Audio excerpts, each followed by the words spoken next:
kegiatan hari ini adalah Oke, kegiatan saya hari ini saya menghadiri sebuah acara launching trailer film saya berikutnya yaitu Laura, produksi dari MD Pictures dan juga ada dapur film juga di situ.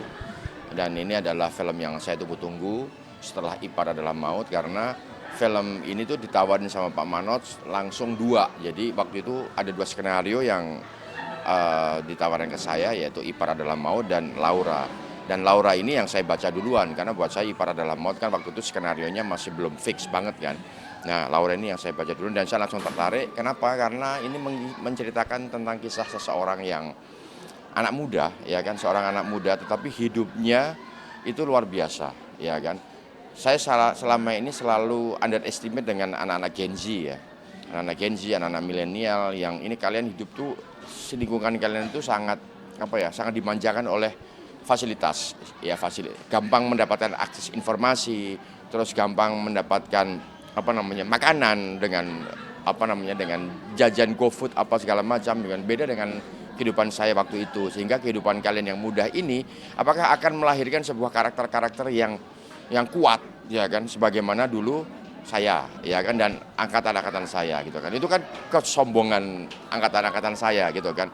Tapi ternyata lewat Laura ini pada saat saya membaca dan mulai memproduksi film ini, menyelami kehidupan Laura, saya akhirnya kemudian terbuka bahwa sekalipun ini anak Gen Z yang terlihat ketawa-ketawa mudah, kemudian ngomong ngecepres di depan kamera ini itu, di depan handphonenya dia seperti ini seperti itu, seolah-olah receh begitu, tapi ternyata kita akan menghadapi menjalani hidup yang gila.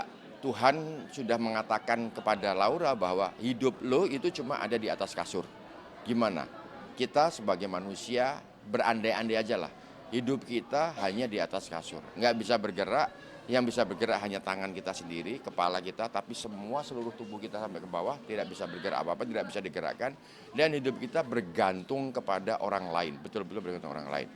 Kalau saya langsung minta eutanasia, minta suntik mati, udah gitu aja kalau saya ya, gitu kan. Karena buat saya it nggak make sense harus menjalani hidup itu. Tapi Laura seorang Gen Z ini, ya kan, dia menjalani hidup seolah-olah setiap detik, setiap menit berkata I'm okay, I'm fine. Itu yang buat saya, oh my God, ini gila, ini gila. Dan karena itu makanya saya bilang sama Pak Manot saya harus membuat film ini. Dan hari ini ketika trailer itu diputar, saya merasakan vibe dari penonton, tidak tepuk tangan heboh seperti itu, tapi ada kesenyapan yang menusuk, seolah-olah itu ini kayak penonton itu dihadapkan pada sebuah cermin yang ini gue nih, kayak diingatkan bahwa hidup itu harus lo jalani dengan bahagia meskipun itu berat, tapi ya inilah hidup itu. Wah, ini kayak oh my God, itu satu bioskop tadi saya ngerasa itu ada yang terisak-isak, kita menangis gitu kan. Menangis bukan karena sedih yang itu, tapi karena sedih meratapi Laura, bukan, tapi karena kayak seolah meratapi hidup kita sendiri gitu.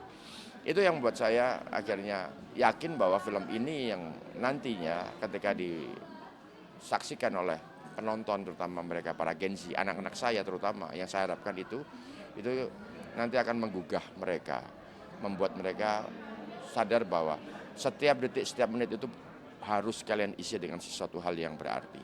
Sebelum Tuhan memvonis kalian hanya hidup di atas kasur doang, seperti Laura. nah Mas, mungkin selain ceritanya yang menarik kata Mas Anung juga karena perjuangan kita tahu kan sosok Laura juga sempat viral ya Mas ya, di kalangan anak Gen Z kita mungkin kisah mungkin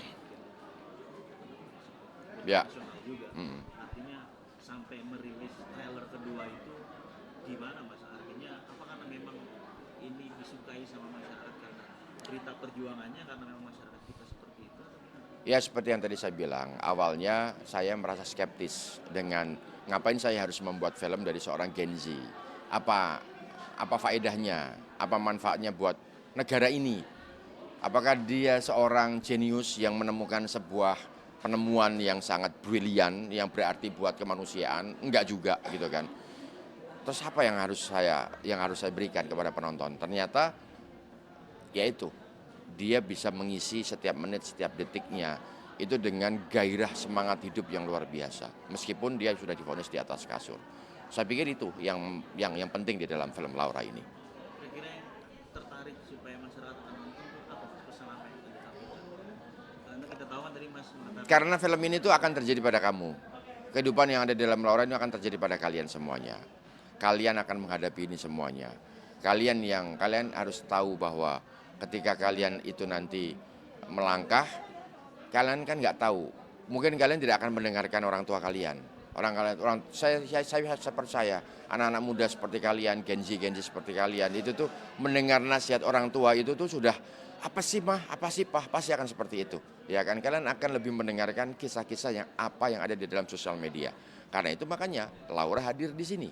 Laura hadir di sini akan masuk nanti di dalam gadget kalian, ya kan, akan mengajak kalian untuk hey, wake up, lihat gue nih, lihat tonton saya ini, tonton kehidupan saya ini. Itu loh, itu yang mesti harus kalian sadari betul.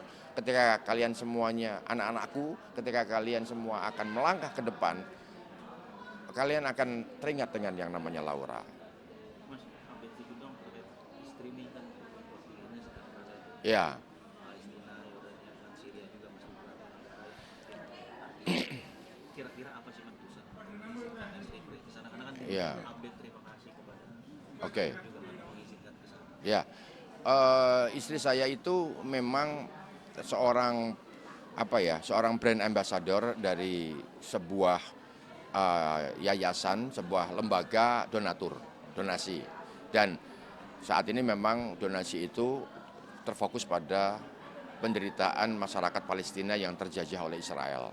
Saya mengatakan ini dengan tegas sekali bahwa itu adalah penjajahan, ya kan. Bodoh amat lah orang-orang mengatakan bahwa nggak ada penjajahan di situ, ya kan, karena semuanya punya hak untuk hidup.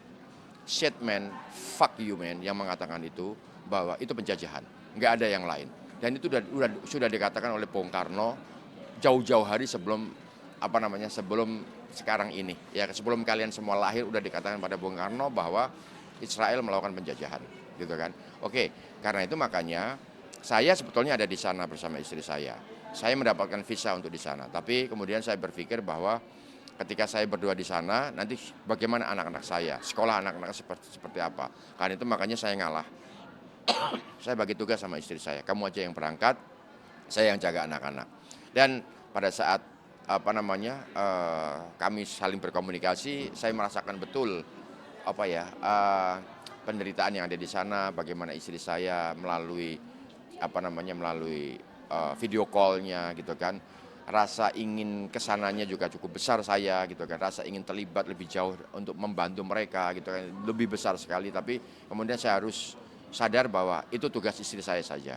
Jadi itulah yang membuat saya mengizinkan istri saya untuk jalan ke sana dan menggantikan posisi istri saya di sini. Seharusnya sekarang ini saya nemenin anak-anak untuk 3 ways conference yang ada di dalam sekolah, ya kan. Biasanya saya sama istri saya untuk melakukan 3 way conference, tapi akhirnya kemudian biarkan istri saya yang berjuang ke sana membawa amanah yang sangat besar, yaitu bantuan-bantuan para jamaah-jamaah yang concern dengan kebebasan Palestina.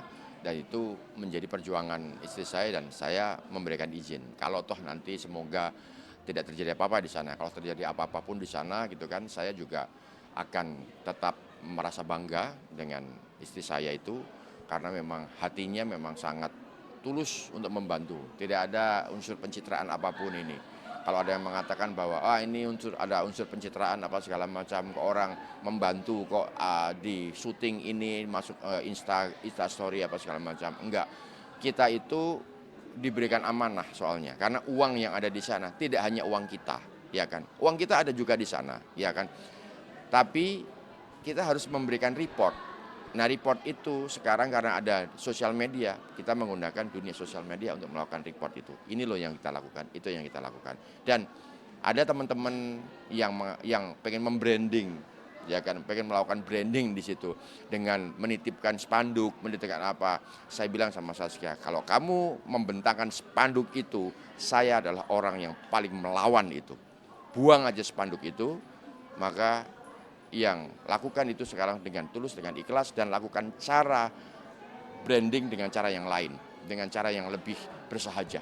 Jangan bentang-bentangan spanduk apapun dengan brand ini, brand itu, apa segala macam. Ya kan, itu yang saya katakan kepada Saskia. Berapa lama sebenarnya di sana? Dia berangkat hari Minggu, Sabtu dini hari, ya Sabtu dini hari, Minggu sampai Yordania, lewat Yordania, gate-nya lewat Yordania. Di hari Selasa, gate itu dibuka dan kemudian masuk ke Palestina, itu di hari Selasa. Dan hari ini, kemarin hari ini dia sudah di Aqsa, kemudian disambut oleh Syekh yang ada di Aqsa, saya lupa namanya Syekhnya siapa, terus sudah melakukan pentransferan donasi. Ya, transfer itu bukan berarti uang ya, tapi transfer yaitu bahan-bahan baku, bahan makanan, baju, apa segala macam. Dan kami juga mendonasikan semua produk-produk yang Saskia buat dari ZM, dari mekanisme, ya kan, kita bawa semuanya ke sana, kita bagikan semua di sana. Ya kan, jadi itu semua kita lakukan, ya apapun lah. Bahwa sampai kemudian mainan anak-anak saya, ya kan, Saskia juga mengajari anak-anak saya untuk mana mainan-mainan kamu yang kamu sayangi, ya kan, ayo diserahkan kepada Bia agar supaya dibawa ke sana dan diserahkan kepada mereka, kepada anak-anak di sana. Karena anak-anak mereka dari kecil, dari seusia Kama gitu kan, sudah tidak tahu ibunya seperti apa, bapaknya seperti apa karena sudah meninggal. Bahkan kemudian ada yang, saya dilaporin sama Saskia, ada anak-anak kecil ya terkena kanker, leukemia. Oh my God. Ini ya, ada film yang bicara tentang tentang perjuangan hidup, ya kan. Tapi juga saya melihat lewat Saskia juga berhadapan dengan orang-orang yang berjuang hidup, dan itu satu negara itu melakukan perjuangan hidup. Keputusan Ya berapa gila. lama sih Mas? Sampai akhirnya kan kita tahu mungkin ada rasa ketakutan, kecemasan juga kan ketika Saya berjuang ke sana. saya tiap hari cemas. Saya tiap hari tidak bisa tidur dengan nyenyak. Saya hanya bisa berdoa saja.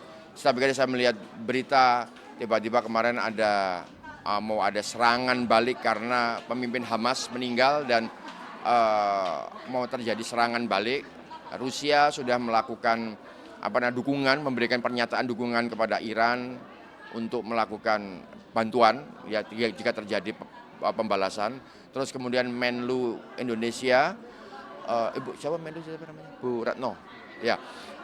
Dan juga Ibu Menlu, Bu Retno juga berstatement bahwa melarang siapapun untuk datang ke Palestina karena sedang terjadi situasi yang memanas. Bayangkan itu ada pernyataan seperti itu dan istri saya ada di sana.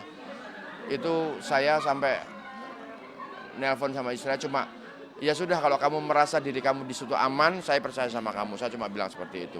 Karena yang tahu medan mereka, yang tahu situasi istri saya, dan saya percaya KBRI yang ada di sana melindungi warganya, melindungi orang Indonesia, termasuk istri saya juga, agar supaya tidak terjadi apa-apa.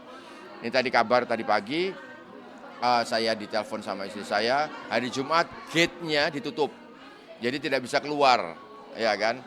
Wah itu kayak shit man. Jadi gate keluar dari dari Palestina ditutup. Harusnya gate itu kebuka sehingga Saskia bisa balik ke Yordan, dan kemudian dari Yordan tolak ke Indonesia, tapi gate itu ditutup sehingga kepulangannya dimundurin di hari Sabtu. Saskia berharap sih Minggu pagi bisa sampai Indonesia, tapi karena gate itu ditutup jadi akhirnya datangnya Minggu malam nanti. Tapi semoga itu sesuai sama plan ya. Karena memang nggak tahu apa, saya juga nggak tahu. Jadi saya hanya bisa pasrah, hanya berdoa aja. Mas, kalau nggak salah misinya adalah dari camp ke camp memberikan bantuan, itu yang dilakukan. Itu yang dilakukan ya, dari camp ke camp. Jadi pertama yang di Yordania itu sesuai dengan laporan dari istri saya, itu adalah mereka memberikan bantuan kepada camp-camp pengungsi Syria, ya kan, yang terjadi konflik Syria, kemudian ngecamp di Yordania, dipelihara, ditampung oleh negara Yordania. Itu Saskia memberikan itu. Kemudian di situ juga ada camp pengungsi dari Palestina yang terusir, kemudian ditampung di negara Yordania, itu diberikan itu. Nah, yang di camp-camp Palestina itu yang sangat miris sekali, yang tadi ada saya sebutkan tadi, anak-anaknya terkena kanker, leukemia, apa segala macam, itu ada di situ. Melibatkan anak-anak untuk memberikan mainan itu meyakinkannya gimana Mas, sampai mereka rela? Ya, mereka tuh sebetulnya sudah kami sodorkan berita-berita tentang apa namanya peristiwa Palestina itu memang sudah lama gitu kan. Jadi ketika ada terjadi perang, pembantaian apa segala macam, mereka selalu bertanya lewat sekolahnya, lewat teman-temannya, bertanya, ini ada perang ini yang benar yang mana apa segala macam. Saya bilang dengan tegas itu adalah penjajahan nak, gitu kan. Sebagaimana dulu Indonesia dijajah sama Belanda, itu bukan konflik, itu bukan apa namanya konflik internal mereka, no, itu adalah penjajahan, penguasaan atas tanah. Bayangin aja rumah kamu didatengin tamu, tiba-tiba tamu itu yang tadinya kepengen numpang cuma nginep 2 hari 3 hari, tiba-tiba tamu itu pengen menguasai rumah itu dan kemudian mengusir kamu, dianggapnya rumah ini adalah punya dia, punya tamu itu bukan punya kalian. Gimana rasa kalian? Saya dengan tegas bilang seperti itu. Mau saya dibilang radikal, mau saya dibilang apa namanya teroris, bodo amat, bodo amat, saya nggak ada urusan dengan itu semuanya. Tapi yang jelas saya menyampaikan fakta itu yang terjadi seperti itu kepada anak-anak saya. Jadi ketika anak-anak saya kemudian bapak ibunya mau berangkat ke sana, kemudian mau menyumbang ke arah apa ke anak-anak seusia mereka, mereka dengan sukarela ini pakai ini aja apa segala. Jadi sudah tidak ada paksaan apa-apa lagi karena saya sudah mendidik anak-anak saya seperti itu. Mas terakhir Binomo mengatakan bahwa sempat ada perjalanan ini juga ada tujuan untuk meriset kesana Enggak sih, kemarinya. enggak. Saya sih sebetulnya kalau toh saya akan membuat sesuatu, ya kan, pasti eh, pasti saya akan memikirkan sesuatu dan hasilnya itu pun juga harus berdampak pada orang banyak, ya kan. Mungkin sebuah film dokumenter, mungkin bukan sebuah film fiksi, tapi sebuah film dokumenter yang memang menampilkan sesuatu hal yang real, menampilkan suatu kebenaran, ya kan. Meskipun agak susah ya menampilkan kebenaran di dalam film itu kan, karena mediumnya terbatas. Tapi saya kepingin banget menampilkan kebenaran ini loh, sesuatu yang benar itu seperti ini kepada masyarakat lewat film-film saya itu. Mas sedikit dong, kalah kan kalau nggak salah kemarin sempat main bola nih. Oh. Anak ini kayaknya kelihatan tomboy banget, aktif banget. Kayak sekarang main softball juga atau gimana sih?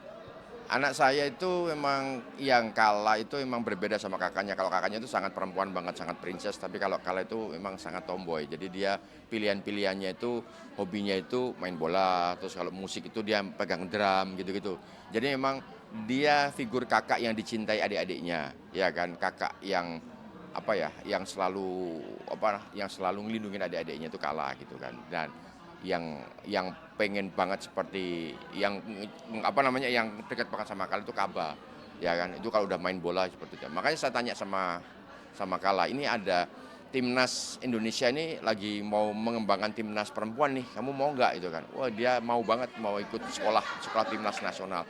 Tapi saya mikir lagi gimana ya apakah Yang bola bisa. itu. Iya, bola timnas perempuan ada kan, ada timnas perempuan sekarang lagi sedang dikembangkan di Indonesia. Dan saya tawarin ke Kala, mau nggak masuk sekolah tim buat bisa masuk ke timnas perempuan di Indonesia itu. Dia mau banget, jadi dia mau kesan minta dicariin linknya ke siapa agar bisa, ya bisa aja saya nyari itu, tapi saya masih mikir ntar dulu deh.